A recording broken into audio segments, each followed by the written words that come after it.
You've worked with Wall Street. You've worked with so many really, really good, really like notable companies.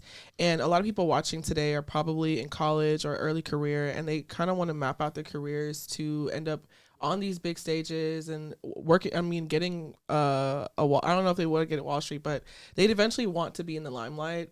Yeah. And like, is there a particular roadmap that they can follow in order to get there, or like what are some gems that you would give to them in order for them to develop themselves to be there eventually?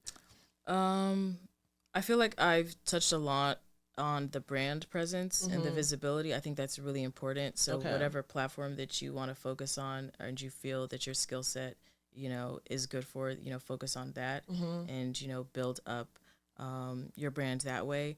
I think another thing is just getting the experience because, a lot of people entering into this field saying, oh, I want to speak on this stage. I want to do this. But you honestly have to have the experience To do first that. Yeah. to be able to talk about it, in front of all these audiences. Yeah.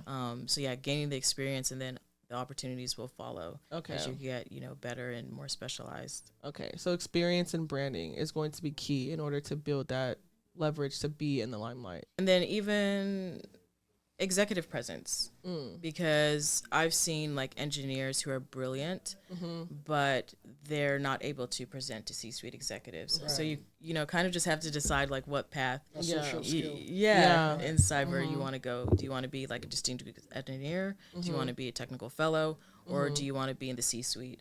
And it's a totally different set of skills. Yeah.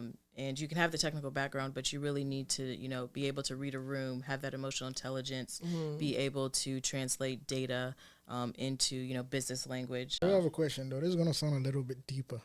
But then why do you think that people with like the engineers or the analysts with their technical skills don't have the same kind of social skills with people like in GRC and people who audit, who are able to speak to C-suite people? Like, why is it that they have that kind of, I don't know, there's that barrier. The social battery, yeah, or like there's that social skill. Because like it's very hard to find someone who is very technical, right, and is also very open and is able to talk to like C-suite before like getting like scared or panicking or